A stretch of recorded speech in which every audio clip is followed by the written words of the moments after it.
In the sum of the parts, there's only the parts. And that's a quote by Wallace Stevens. And I'm riffing off a quote by Aristotle that a lot of people overuse. And the quote by Aristotle that I feel is overused or not used properly is the whole is greater than the sum of the parts. People are actually misquoting Aristotle into thinking that he was saying that the parts actually magically create a whole that has nothing to do with what is going on with those individual parts. But in reality, Aristotle was talking about the concept of emergence. And what he was trying to say is that the whole is only a sum of the parts, meaning that the parts are what create the whole. That's what Wallace Stevens meant when he said in the sum of the parts is only the parts. Why is this important to me?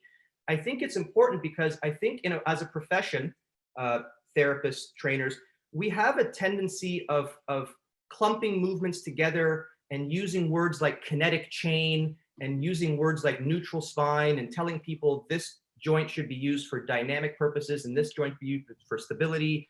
And we move with our shoulder and our hip have to work together in coherence. But realistically, if your right shoulder doesn't work well and your left shoulder doesn't work well, they're not going to work well together.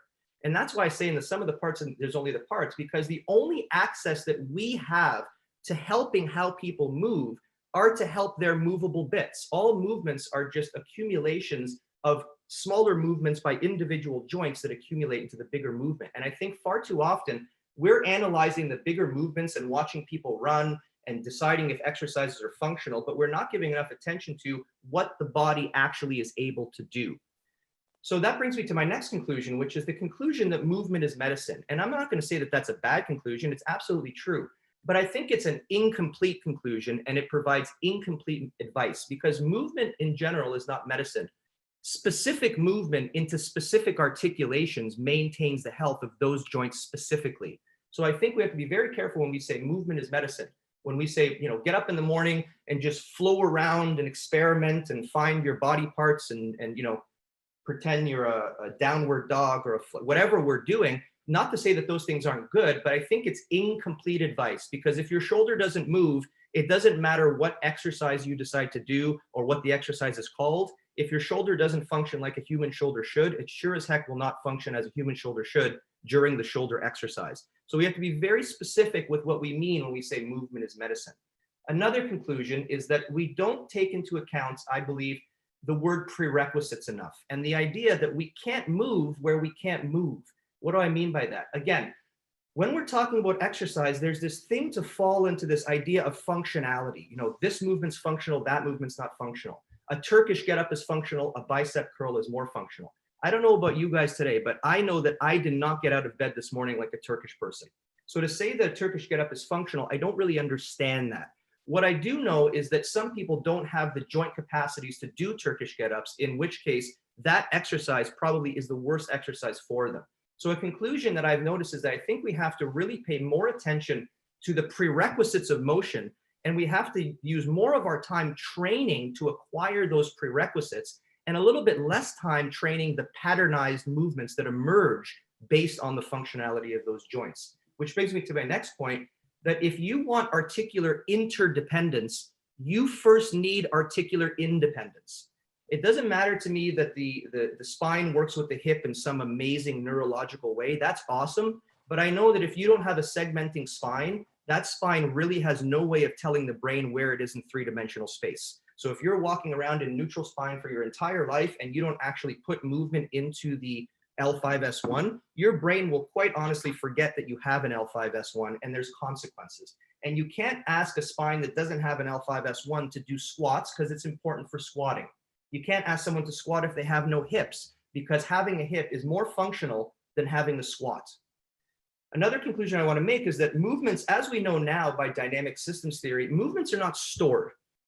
Movements are pruned and learned from afferents.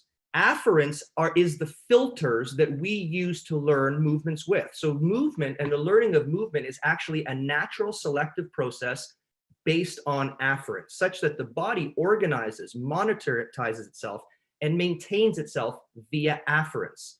Another conclusion I'm going to make is that the body really sees itself from the inside out. The organization of the body sees itself from deep inside the body of the joints, and then it sees its way outward. And I believe that we have to start to reflect our assessments, reflect our training, and reflect our treatments in a way that we are also looking from the body inside out, and we are approaching the body from the inside out. And I will bring up the word workspace because that's going to come up a lot in my presentation. Just realize I have a lot of conclusions. Here's another one. Anatomical bioflow, which is what I call the meat wagon that surrounds your nervous system, the stuff that makes up your body. I don't really like to think of muscles and then joints and then ligaments, but a continuation of articular flow, or rather tissue flow. And it's that tissue flow that creates afferents. And I want to remind that to people. Afferents is created by mechanoreceptors, and mechanoreceptors are just slightly altered normal tissues. All tissues undergo entropy, which is the gradual breakdown into disorder. And therefore, if we're not maintaining the tissues that provide the afferents on an ongoing basis, we are losing afferents, which means our body is losing track of where it is in three-dimensional space. Without quality, clean tissue afferents, we are less able to shape our action maps in our cortex. And without our action maps, we don't have a good way of executing movements. Thus, your pruning mechanism, the afferents, because it's made of your stuff, which is your tissues, your afferents is dependent on the quality of your stuff. And that is ongoing. You continuously learn how to move throughout your life. The brain is plastic, and the filters you use to learn with is your stuff. Your stuff is what's sending information to your brain, your tissues, your capsules. So the maintenance of the specific stuff, in my opinion, is more important than the maintenance of the patterns. So I believe that we should be moving into a tissue-specific training concept and a little bit further away from a pattern-specific training concept. The movements that we make are variable. We don't do them the same every time. So when you have a coach that's confining the variables and saying squat like this only, and your feet must be here and they must be turned out to 30 degrees, and you must come down with your knees over your toes, what we're doing is we're confining movement variables, and we're hammering the same line of tissue over and over and over. And if you hammer the same line of tissue cannot adapt indefinitely. So you will either accommodate, or that tissue will end up exploding under the overforce, if that makes sense.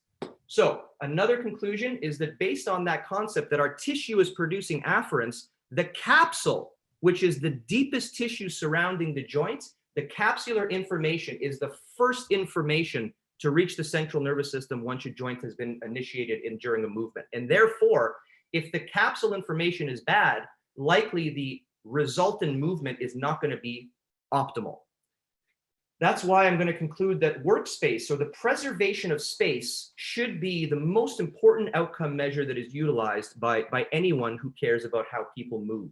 And by maintaining healthy joints with high degrees of freedom, with clean afferents, we can help people to ongoingly select for more efficient, complex, and adaptable human movements.